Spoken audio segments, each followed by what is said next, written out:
On this planet where you live in an age of guided missiles, a skyship in the universe, a long dream of mankind, may someday fascinate our century, but first you must master a new weapon.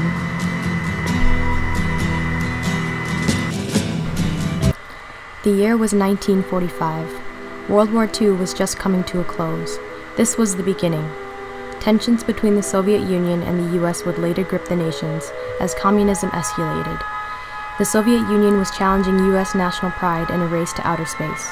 From this, outstanding triumph and horrific tragedy would emerge. NASA and the USSR would battle to leave their flag in outer space. Today, mankind has the ability to search the stars for resources, advancing us further and further into the future. Tasked with the job of carrying their nation to the stars was Soviet-born Sergei Korolev and German-born Wernher von Braun. The both of them were devoted to winning the space race, but one was running from his legacy of the past. Wernher von Braun was just one of 1,600 former Nazi scientists glorified in American history, men responsible for helping Adolf Hitler wreak havoc on the surrounding world. These men would be excused from the Nuremberg trials, and thousands of their victims would never receive justice.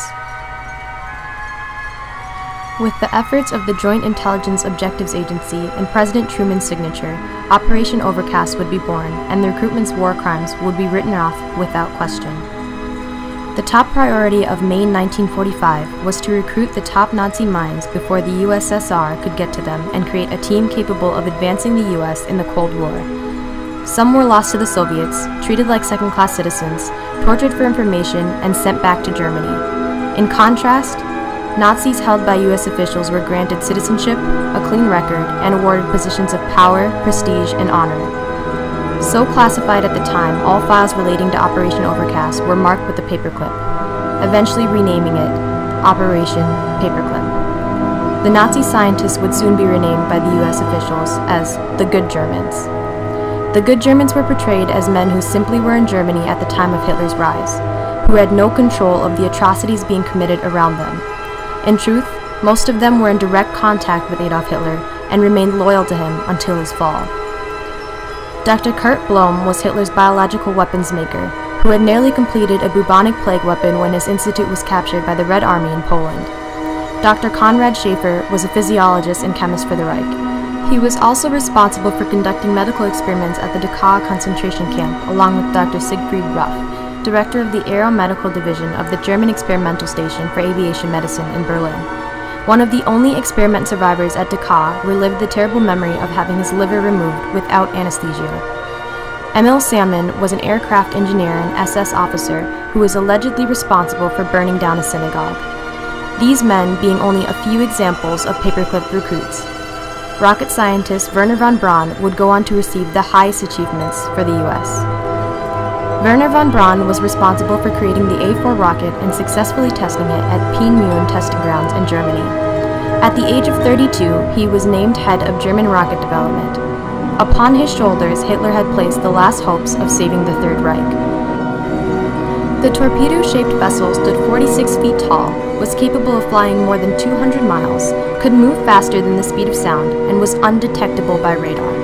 It was the perfect vessel to deliver a 1-ton warhead to its destination. The very same model would go on to deliver the first man to the moon. Hitler had no interest in space exploration. After seeing blonde-haired, blue-eyed von Braun's footage of the rocket traveling faster than the speed of sound over the Baltic Sea, Hitler's interest in rockets had accelerated. Hitler immediately renamed the A4 rocket the V2, or Vengeance Weapon 2. Over 3,000 V2 rockets were launched against Allied targets, the first in London and later in Antwerp and Liège, Belgium.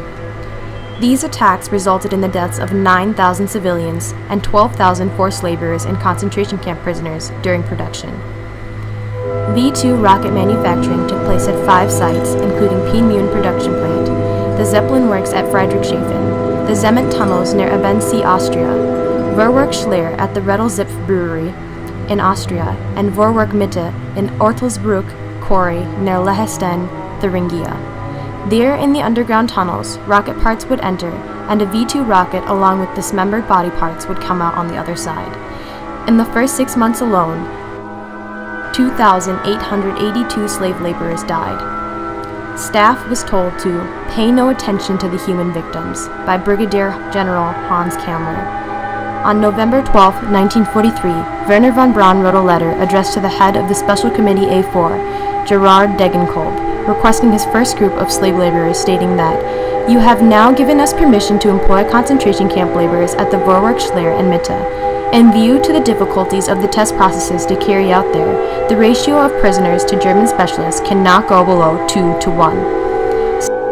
Stated in two of von Braun's letters, slave laborers were taken from Dora and Buchenwald concentration camps. Upon the gates of the Buchenwald concentration camp read, "Jedem das sein," everyone gets what he deserves. On September 12, 1962, President John F. Kennedy promised the nation to send a rocket to the moon. We choose to go to the moon in this decade and do the other things. Not because they are easy, but because they are hard. Because that goal will serve to organize and measure the best of our energies and skills. Because that challenge is one that we're willing to accept, one we are unwilling to postpone, and one we intend to win. Mankind now knows that Mars once had an atmosphere, the rings of Saturn are made of ice, and countless worlds lie within the habitable zone of their parent stars, and with continued advancement in space propulsion, we might one day be able to call some of these worlds home. On July 20th, 1969, America put a man on the moon. That's all America needed, even if the victory was born out of horrific war crimes. To the U.S., Wernher von Braun bestowed a new sense of nationalism, something to be proud of. On the moon's crust stood the American flag and all that the country stood for, and in its shadow, the truth never to be spoken.